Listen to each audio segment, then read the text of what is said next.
तो चौधरी भूपेंद्र सिंह हुड्डा जी जो हमारे मुख्यमंत्री होते थे हरियाणा के अंदर, उन्होंने इस क्षेत्र के लिए सबसे पहले पहल की थी। उन्होंने 350 करोड़ की लागत से एसवाएल नहर का निर्माण करवाया था। 10 साल से बीजेपी अपना विकास गिना दे, अगर उन्होंने करवाया होता ना काम तो 25 कैंडिडेट तो शायद बीजेपी से फॉर्म भर रहे हैं। एक घर से हम 2 लोग फॉर्म भर रहे हैं, मैंने भी भरा है, नेताजी ने भी भरा है, और शायद 20 कैंडिडेट और होंगे कांग्रेस के। अटेली में ही इतनी फाइट किस लिए है? और आप ये देखें कि कई जगह 700, 800 फीट पर हमारा पानी है। उसको लेकर मैंने गोद बलावा से लेकर हमारे युवा साथियों ने साथ मिलकर राष्ट्रपति भवन तक हमने पदयात्रा करी। अगर आप बच्चों से बात करोगे ना, इसमें टोटली धांधलाबाजी हुई है। टीजीटी वाली भर्ती में 1 साल में सबको टाइम मिला है अपने बंदे सेट करके। बीजेपी कार्यकर्ताओं को भी क्या कि सरकार नहीं आनी है तो अपने कैंडिडेट लगवा लो। ये बीजेपी के जो लोग इस मुद्दे पर जो चुनाव लड़े थे, उन्होंने कहा था कि भाई हम पानी ला कर देंगे। तो पंजाब के अंदर बीजेपी की गठबंधन की सरकार थी, और जब 2000 आप ये देखें 2014 में, जो 2014 से 2019 तक आपकी वहां पे बीजेपी की और गठबंधन की, उनकी अकाली दल की उनके साथ सरकार रही। तो मैं यही है कि ये जो मुद्दा है ये ज्वलनशील मुद्दा है। हाई कोर्ट के आदेश की पालना भी नहीं होती। कोई और कैंडिडेट होता है उसको शायद आप गुड़गांव ढूंढने के लिए जाओगे दिल्ली, दीपिका यादव यहाँ मिलेगी। नमस्कार, आप देख रहे हैं स्टेट न्यूज हरियाणा और मैं हूं अमित अमन। जैसा कि आप जानते हैं कि अब जो चुनाव का माहौल है वो लगभग बन चुका है और बहुत ज्यादा दूर अब हरियाणा के विधानसभा चुनाव नहीं है। और इसी कड़ी में आज हम मौजूद हैं अटेली विधानसभा के अंदर। अटेली विधानसभा में भी लवली यादव जी और दीपिका जी हमारे साथ में मौजूद हैं। इन दोनों से हम बात करेंगे और जो चुनाव के अंदर जो मुद्दे लेकर के चल रहे हैं वो क्या होने वाले हैं, क्योंकि सबसे पहली जो बात है वो होगी टिकट की। और टिकट की इस मारामारी के अंदर जो दावेदारी है वो इनकी भी है और वो है कांग्रेस की तरफ से। तो चलिए इनसे पहले बात कर लेते हैं कि कैसे ये प्रबल दावेदार हैं या फिर दूसरों से आगे ये कैसे हैं, और इस चुनाव को लेकर के जो विजन है वो क्या रहने वाला है। सर, सबसे पहले तो मैं आपके पास आना चाहूंगा।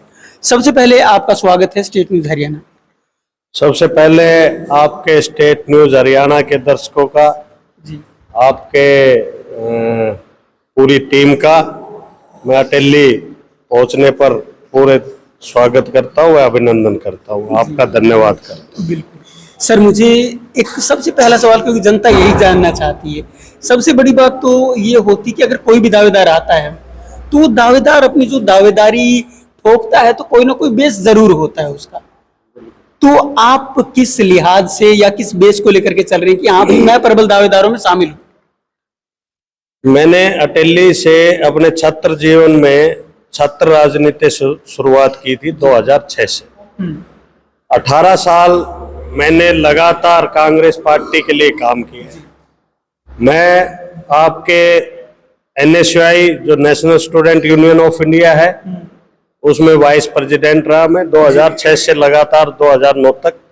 2009 से 2011 में तक मैं प्रेसिडेंट इलेक्टेड आपके डी क्रेस्ट मूर्थल यूनिवर्सिटी जो कि सोनीपत के अंदर है उसमें रहा। आपके 2 चुनाव जो इलेक्टेड थे बाउल के अंदर यूथ कांग्रेस के जो हमारे संगठन के चुनाव होते हैं उसमें युवाओं ने मुझे काफी वोटों से जिताकर और मेरे को यूथ प्रेसिडेंट बनाया था, यूथ कांग्रेस अध्यक्ष में बना। और अटेली की हम बात करें तो 2006 से मैं लगातार अटेली की जनता के बीच रहा। हमारे यहाँ रिश्तेदारियां भी हैं, सुख दुख के हम साथी भी रहे, यहाँ के लोगों से लगातार मेल मिलाप रहा हमारा। हमने जो यहाँ की सबसे बड़ी मेजर जो समस्या है वो यहाँ पे पानी की है। डार्क जोन जो हमारा ये पूरा क्षेत्र डार्क जोन के अंदर आता है, और आप ये देखें कि कई जगह 700, 800 फीट पर हमारा पानी है जी। उसको लेकर मैंने गोद बलावा से लेकर हमारे युवा साथियों ने साथ मिलकर राष्ट्रपति भवन तक जी। हमने पदयात्रा करी। दूसरी पदयात्रा हमने अटेली से लेके राष्ट्रपति भवन तक, वो भी पानी के मुद्दे पर कि एसवाइल की जो नहर का जो पानी है, जी। जो भाखड़ा का नीला पानी है, वो इस क्षेत्र को मिले, उसके लिए भी हमने संघर्ष किया। यहाँ के युवाओं की आवाज, यहाँ के हर मुद्दे, हर गांव की आवाज को उठाने का मैंने काम किया और मजबूती के साथ हमने सरकार के सामने ये मुद्दे उठाए। बिल्कुल सर, लेकिन क्या आप जो पुराने कार्यकर्ता हैं इस नाते टिकट मांग रहे हैं? हाँ, पुराने कार्यकर्ता है, 18 साल से लगातार कांग्रेस पार्टी की सेवा की है। जी। हमने काफी चुनावों के अंदर हमारी भागीदारी रही और हमने पार्टी के लिए काम किया। जी। संगठन में लोगों को, युवाओं को जोड़ने का काम किया। हमारे यहाँ पे हमारे जो ब्लड डोनेशन कैंप वगैरह भी हम लगाते रहे, हमारे युवा साथी। और अब भी जो हमारे यहाँ के युवा प्रधान है, वो भी हमारे ग्रुप से साथ के हैं।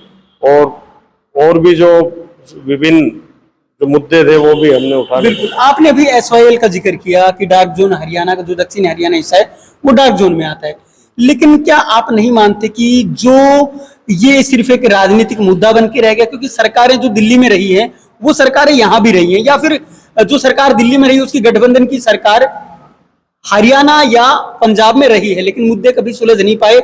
जबकि जो हाई कोर्ट है वो डिसीजन दे देता है, लेकिन उसके बावजूद भी जस का तस मामला बना रहता है। मैं आपको बताना चाहता हूँ, चौधरी भूपेंद्र सिंह हुड्डा जी जो हमारे मुख्यमंत्री होते थे हरियाणा के अंदर, उन्होंने इस क्षेत्र के लिए सबसे पहले पहल की थी। उन्होंने 350 करोड़ की लागत से एसवाइल नहर का निर्माण करवाया था और वो नहर बनकर तैयार हो गई थी। फिर हमारी सरकार जो है वो चली गई। पंजाब अपनी धर्मिता जो कहते हैं कि अपने अड़ा हुआ है। ये बीजेपी के जो लोग इस मुद्दे पर जो चुनाव लड़े थे, उन्होंने कहा था कि भाई हम पानी ला कर देंगे। तो पंजाब के अंदर बीजेपी की गठबंधन की सरकार थी और जब 2000 आप ये देखें 2014 में जी। जो 2014 से 2019 तक आपकी वहां पे बीजेपी की और गठबंधन की, उनकी अकाली दल की, उनके साथ सरकार रही। तो मैं यही है कि ये जो मुद्दा है ये ज्वलनशील मुद्दा है। हाई कोर्ट के आदेश की पालना भी नहीं हो रही। और जो ये बात कहते हैं कि हमने 370 हटा दी, हमने राम मंदिर बना दिया, तो मैं ये पूछना चाहता हूं कि भाई हमारे यहाँ इस क्षेत्र के लोगों ने क्या गुनाह किया है? अगर वो 370 को हटा सकते हैं, आपके राम मंदिर को बना रहे हैं, चलो हम स्वागत करते हैं उस चीज का। तो हमारे यहाँ के क्षेत्र के लोगों ने भी तो बीजेपी को काफी वोट देकर यहाँ के उनके प्रतिनिधियों को जिताया है।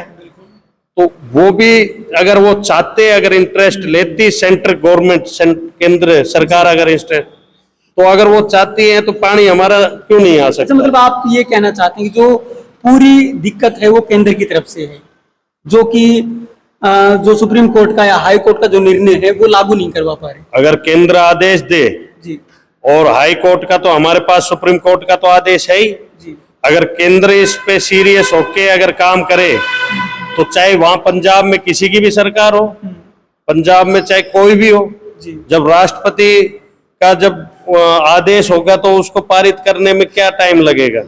वो कौन रोक सकते हैं? पंजाब सरकार कैसे रोक सकती है उस पानी को? बिल्कुल बिल्कुल। लेकिन इसके अलावा अगर बात करें तो आसपास के और मुद्दे क्या हैं? इसमें एक बात मैं जोड़ना चाहूंगा, क्योंकि वो जो हमारा हक का पानी है ना, वो सारा पानी पाकिस्तान की तरफ जा रहा है जो हमें मिलना चाहिए, तो उसका तो कोई फायदा नहीं हो रहा जी। पंजाब को भी फायदा नहीं हो रहा। तो कम से कम यहाँ की जो प्यासी भूमि है, जो यहाँ जल स्तर चला गया और आने वाले समय में ऐसा हाल होना है कि यहाँ पे पीने का भी पानी नहीं बचेगा, तो ये हमें मिल सकता है। दूसरा मुद्दा यहाँ के लोगों को रोजगार का मुद्दा है। यह क्षेत्र हमेशा सैनिकों का, रण बागुरों का इलाका रहा है। आप जाएंगे हर गांव के अंदर शहीद की मूर्ति लगी हुई है। यहाँ के नौजवानों ने, यहाँ के जवानों ने भारत माता की रक्षा के लिए अपने प्राण न्यौछावर किए। हर घर के अंदर हमारे यहाँ फौजी है जी। लेकिन आज जो सिचुएशन ये आ गई कि बीजेपी सरकार ने उस फौज को खत्म करने का काम किया। जी। जो सबसे ज्यादा जो नुकसान हुआ उस इस अहिरवाल क्षेत्र को हुआ है, क्योंकि सबसे ज्यादा तो फौजी यहाँ से जाते थे। आपके जो अग्निवीर योजना लाकर यहाँ के युवाओं का भविष्य खत्म करने का काम किया, यहाँ के युवाओं को बेरोजगार करने का काम किया। जो एक पीएचडी, एमटेक जी। और एमबीए लेवल के, एमएससी लेवल के जो लड़के हैं उनको ग्रुप डी नाम दे दिया, उसका 4th क्लास में देने का काम किया है यहाँ के नौजवानों को। और आप ये देखें 4 साल से तो भर्ती नहीं हुई। जी। इस सरकार में जो 2019 के बाद जो सरकार बनी है उसमें तो भर्ती नहीं हुई है, उसमें तो भर्ती ही रोक डाल आपकी देते सरकार थे। का विजन क्या रहेगा अगर आपकी सरकार आ जाए? हमारी सरकार का विजन ये है, आपने रोजगार की बात की, शिक्षा की मैं बात करूंगा आपको। हमारी जब हुड्डा साहब की सरकार थी, भूपेंद्र सिंह हुड्डा जी जब हमारे चीफ मिनिस्टर होते थे, उन्होंने इस डिस्ट्रिक्ट को सबसे बड़ी अचीवमेंट जो हमारी सेंट्रल यूनिवर्सिटी महेंद्रगढ़ पाली के अंदर देने का काम किया, यहाँ के युवाओं को शिक्षा देने का काम किया। अब आने वाले टाइम में अगर हमारी कांग्रेस की सरकार, जो कि आप माहौल देख रहे हैं, जनमानस इस बीजेपी सरकार से दुखी है, तो आने वाली सरकार जो हमारी कांग्रेस पार्टी की जो बनेगी, उस कांग्रेस की सरकार में हम 6,000 रुपए जो बुढ़ापा पेंशन जो ये बीजेपी ने 5100 कहा था और दिया नहीं, वादा खिलाफी की, वो हम 6,000 रुपए देने का काम करेंगे। आपके जो गरीब परिवार हैं उनको हुड्डा साहब ने 100 गज के प्लाट देने का काम किया था, वो इस बीजेपी सरकार ने बंद कर दिए।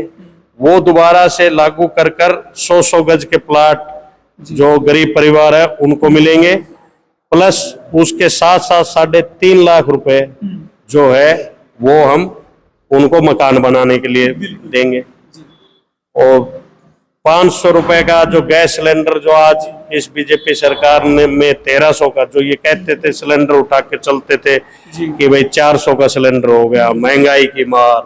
तो आज मैं पूछना चाहता हूं आपके चैनल के माध्यम से कि आज वो महंगाई की मार कहाँ गई, जब 1300 रुपए का सिलेंडर एक गरीब परिवार ले रहा है तो हम 500 रुपए का सिलेंडर देने का काम करेंगे। दूसरा, आप ये देखें कि जो महंगाई है वो चरम सीमा पर है, आय जो इनकम है वो कम होती जा रही है, महंगाई बढ़ती जा रही है। इस पे कोई बोलने वाला नहीं बीजेपी वालों, बीजेपी के जो भी नेता है वो इस पे नहीं बोलते कि भाई महंगाई इतनी बढ़ रही है, तो आय कम हो रही है, महंगाई बढ़ रही है। मैम, आपसे मैं पूछना चाहूंगा कि आप एक महिला होने के नाते महिलाओं के बारे में क्या सोच रखती हैं और क्या होना चाहिए, क्या कुछ ऐसे कदम है जो आपने सोचा महिलाओं के लिए उठाए जाए? नमस्कार सर जी। हरियाली तीज की शुभकामनाएं आपको, और मेरे ऑफिस में स्वागत है आपका, टेली ऑफिस में। महिलाओं के लिए ही आगे आई हूँ मैं। पहले एजुकेशन डिपार्टमेंट में रही हूँ 10 साल, दीपिका यादव, एमटेक, बीटेक और एमबीए, नेट भी क्वालिफाई है मेरा। पर जैसे सर ने बताया बेरोजगारी का रहा है, 8 साल से कोई डिपार्टमेंट भर्ती आई नहीं है। अब आपने जैसा रखा टीजीटी का, तो वो मैं क्लियर करती हूँ आपको। उसका डीवी 1 साल पहले हुआ था मई में, 1 साल बच्चों ने उसके लिए लड़ाइयाँ लड़ी हैं, रोड पे खड़े रहे हैं, मैं उन लोगों में खड़ी रही हूँ। पीजीटी की भर्ती के धरने में भी मैं खड़ी रही हूँ, क्योंकि वो फॉर्म फिल करने वाली मैं खुद भी थी, क्योंकि हम मिडिल क्लास फैमिली से हैं। मेरा खुद का भी ये था कि मैं अपनी नौकरी करूँ और एक स्मूथ लाइफ शांति से हम भी जिए। पीजीटी भर्ती भी अब जब बिल्कुल इलेक्शन टाइम आया है तब भर्ती पूरी करने लगे हैं ये, और मेरा था टेक्निकल डिपार्टमेंट। ये जो भर्तियां हुई हैं क्या इलेक्शन को देखते हुए हुई? बिल्कुल, ये तो आप भी मानो, अभी जस्ट पीजीटी की भर्ती अभी कंप्लीट हुई है, 8 साल की रोकी हुई, और जस्ट भर्ती पूरी करते ही अगली भर्ती कैसे आ गई? जब 10 साल में कोई भर्ती नहीं निकाली है, आप मान लो वो भर्ती कल ही पूरी की है और आज दोबारा से भर्तियां निकाली जा रही हैं, क्या ये पूरी करके निकल जाएंगे? क्योंकि पीजीटी का पेपर अब इन्होंने आईएएस लेवल का पेपर बना दिया है, उसमें आपको एक्सटेट भी करना है, मास्टर डिग्री प्लस बीएड, फिर प्री है, फिर मेंस है, फिर इंटरव्यू है, देन भर्ती है। तो कोई आईएएस से कम नहीं है। जी बिल्कुल। बहुत सी जो सरकारें होती हैं, लगातार सरकारें रही हैं, तो पिछली काफी टाइम से मैं भी देखता आ रहा हूँ कि कुछ भर्तियां इलेक्शन के नजदीक निकाली जाती, लेकिन उनका रिजल्ट नहीं आ पाता, रिजल्ट रोक देते हैं। हाँ जी, क्योंकि क्या है ना, आगे चल के दूसरी सरकार पे डाल के जाएंगे, अब वो क्या डिसीजन लेकिन इलेक्शन टाइम में ये अपनी इतनी भर्तियां दिखा जाएंगे। अब पीछे की आप जो बता रहे हो टीजीटी 7400 समथिंग कुछ है, अगली भर्ती भी अभी निकाल दी, उसका एग्जाम होएगा भी नहीं, आचार संहिता लग जानी है, पर वो अपनी 7,400 प्लस ये वाली करके इन मुद्दों पे लड़ाई लड़ करके बीजेपी हरियाणा से वोट बटोरना चाह रही है। बट आप मेरे को ग्रुप डी का बताओ क्या रहा इतने सालों का, ग्रुप ये सीईटी का बताओ मेरे को क्या रहा। तो इस 10 तारीख को एग्जाम है, अभी तक इन्होंने मार्क्स का नॉर्मलाइजेशन करके इन्होंने ये डिसाइड नहीं किया है कितने बच्चे एग्जाम देंगे। ये आपको 9 तारीख को बताएंगे। वो सारा यूथ तैयारी कर रहा है उस पेपर की, जितने फॉर्म भर रखे हैं 4 साल से। 9 तारीख को बच्चों को पता चलेगा कि आपने कल पेपर देना भी है या नहीं देना। अचानक आपको बताया जाएगा आप तो है ही नहीं उस लिस्ट में से आउट हो गए, क्योंकि जो 5 नंबर का चल रहा है 1 साल से जो केस चल रहे हैं ना, मैं इनमें खड़ी हूँ बराबर, इसलिए बता रही हूँ। टीजीटी का भी 5 नंबर का ही तो सीन था, कोर्ट ने भी ऑर्डर दे दिए, फिर भी सरकार ने 45 रुपए का फॉर्म लगा करके वकील भी नहीं भेजे अपने, कोई लड़ाई लड़ी ही नहीं, इसलिए 1 साल चला और अब भी नंबर आउट नहीं किए। अगर आप बच्चों से बात करोगे ना, इसमें टोटली धांधलाबाजी हुई है टीजीटी वाली भर्ती में। 1 साल में सबको टाइम मिला है अपने बंदे सेट करके। बीजेपी कार्यकर्ताओं को भी क्या आगे सरकार नहीं आनी है तो अपने कैंडिडेट लगवा लो। जैसे मार्क्स बच्चों ने बनाए थे ना, उतने मार्क्स नहीं बने हैं, जो कट ऑफ गई है उससे कम हुए हैं, किसी के आप हुए हैं। इस तरीके से चला है। आप पढ़ी लिखी भी हैं तो आपने कुछ मुद्दे जरूर सोचे होंगे, ऐसा मुझे लगता है। तो वो मुद्दे क्या क्या हैं, या फिर आपकी सरकार आती है तो आप उस पटल के ऊपर क्या रखेंगे, या सरकार के सामने कुछ रखना पड़े तो आप क्या रखेंगे, क्या बदलाव होना चाहिए? देखो, अब की बार 10 साल बीजेपी रहने के बाद कांग्रेस भी फुल मूड में है जी कि काम करना है मैंने, और अपने मुद्दे को लेकर के पहले ही खड़े हैं जी। उनके अलावा मेरे अपने भी हैं कुछ, वो भी मैं विधानसभा तक अटेली के लिए लेकर जाना चाहती हूँ कि अटेली की जनता जो मुझसे गए कि ये मेरे मुद्दे हैं, वो ही मेरे अपने मुद्दे होंगे, प्लस मेरे कुछ अपने हैं वो मैं पार्टी के सामने रख करके वो विधानसभा में उनको मैं पूरा करवाने का काम करूंगी। क्या क्या हूँ वही मैं मुद्दे आपको बताती हूँ। जो अपनी पार्टी के हमारे अपने हैं मुद्दे, वो तो पार्टी ने ही संभाल लेने हैं, बट उसके बाद अगर कहीं लेडीज की सिक्योरिटी की बात आती है, एक महिलाओं के आरक्षण की बात आती है, कि जो उसके अंदर जो भी चीजें हैं पढ़ाई को लेकर है, खेल कूद को लेकर के है, आप अब ये 90 विधानसभा में भी लगाओ, आरक्षण देने की पहले भी बात हुई थी 33%। अब आप काउंट कर लेना 90 में से कितनी लेडीज है इसके अंदर विधानसभा में। तो हर फील्ड के अंदर मैं चाहती हूँ कि लेडीज फाइट करे, चाहे वो स्पोर्ट्स के लिए है, एजुकेशन डिपार्टमेंट में है या राजनीति में है, किसी तरीके से भी महिलाएं आगे आए। अब अपने स्पोर्ट्स में लेकर हम अभी नेताजी चीफ गेस्ट थे पीछे गाँव में, उधर गए थे तो काफी लड़कियों ने पार्टिसिपेट किया था। तो उस चीज को लेकर मैंने ये एनालाइज किया कि अपने इधर स्टेडियम नहीं है, अपने इधर वो फैसिलिटी नहीं है कि महिलाओं को आगे रखे। यूथ आप लड़कों के लिए भी सोच लो, अपना ये एरिया तो स्पोर्ट्स के लिए लगभग 0 ही है, एजुकेशन में तो अब है महेंद्रगढ़, बाकी नहीं है। उस साइड का है अपना सोनीपत का, उस साइड से लड़की अभी भी मेडल ला रही है। उसी है कि वो हरियाणा का ही पार्ट है, मेरा हरियाणा ही तो लेके आ रहा है खेल जगत में। आज तक मतलब नहीं है। आप ये सोचे, किसी भी सरकार ने ऐसा सोचा क्यों नहीं आज तक कि यहाँ पे भी खेल के लिए कुछ हो सकता है? सरकार तो करेगी अगर मुद्दे उठा करके कोई स्ट्रॉन्ग कैंडिडेट वो लेकर के उनके पास जाए तो। जी एक एग्जांपल दूंगी कि एक माँ भी अपने बच्चे को गोदी में तब उठाती है वो रोता है तो, कि अब उसको भूख लगी है वो तब खिलाती है। ये मुद्दे लेकर के हम जाएं, हम लड़ाई लड़े जनता के लिए। आपके कहने का मतलब साफ तौर पे ये है कि आज तक जितने भी विधायक अटेली से बने हैं वो अपनी बात कह ही नहीं पाए। 10 साल से बीजेपी अपना विकास गिना दे, अगर उन्होंने करवाया होता ना काम तो 25 कैंडिडेट तो शायद बीजेपी से फॉर्म भर रहे हैं। एक घर से हम 2 लोग फॉर्म भर रहे हैं, मैंने भी भरा है, नेताजी ने भी भरा है, और शायद 20 कैंडिडेट और होंगे कांग्रेस के। अटेली में ही इतनी फाइट किस लिए है? बाकी 90 की तो आप जाने विधानसभा की, क्योंकि 10 साल में बीजेपी का 10 साल में अटेली से कोई विकास कार्य नहीं है। अच्छा, एक चीज और पूछना चाहता हूँ आपसे। मैं जब अटेली विधानसभा की बात करता हूँ, कभी भी करता हूँ, तो मैं सोचता हूँ अटेली विधानसभा अनाथ विधानसभा है। मैं ऐसा क्यों बोलता हूँ? मैं इसलिए बोलता हूँ क्योंकि इसका कोई धनी दोहरी, जो अपनी देसी लैंग्वेज में बोलते हैं, धनी दोहरी नहीं है इसका कोई भी। ना कोई इसका लोकल नेता है जो आज तक कोई पैठ बना पाया हो। जिस पार्टी की हवा होती है उसी ओर चल देता है। ये चीजें होती है कि जिस पार्टी की हवा चल रही है उसके लिए 10 जगह से लोग आकर के खड़े हो जाते हैं। मैं पहली बात क्लियर करती हूँ आपको, मैं लोकल उम्मीदवार हूँ, मेरा गुड़ा कैमला गांव है। Professor Devendra Yadav higher college में प्रोफेसर रहे हैं। मेरे फादर फिजिक्स डिपार्टमेंट में एचओडी, और मेरे फादर इनला भी केमिस्ट्री से एचओडी रहे हैं हायर कॉलेज में। इसलिए मेरा एजुकेशन की साइड ज्यादा रुझान रहा है, नॉलेज भी रही है, क्योंकि मैं खुद फाइट करती हूँ उन चीजों के लिए। तो लोकल कैंडिडेट होने के नाते ही मैंने ये जब चीजें फेस करी है ना, और हमने जब संघर्ष किए इन चीजों के लिए, तो मेरा ये था कि खुद चुनाव लड़ करके और ये मुद्दे विधानसभा तक लेकर के जाए, तो मैं अपनी विधानसभा को आगे रखूं और करूं। तो फिर कहीं और से क्यों, हम भी किसी और नांगल चौधरी या कहीं से भी आगे होते, अटेली को आगे किया। तो लोकल कैंडिडेट होने के नाते ये ऑफिस है, पार्टी आगे करेगी और जनता आगे करेगी, तो यहीं रहना है 5 साल और जनता के बीच रहना है। लोकल का ही मतलब बता रही हूँ मैं। कोई और कैंडिडेट होता है उसको शायद आप गुड़गांव ढूंढने के लिए जाओगे, दिल्ली, दीपिका यादव यहाँ मिलेगी, और मैं अपना रेजिडेंस भी इवन टिकट मिलते ही स्टार्ट कर दूंगी। नेताजी से मैंने यही बोला था, आप अपना देखना, बाद में टिकट मिलती है ना, उसके बाद में वोट तो कांग्रेस भी है और हमने करनी है, और बाकी इनका अपना, हाँ, पर गांव में भी है। पर मैं अटेली में भी स्पेशल अपना कि लोग आकर के मिले और बात कर सके,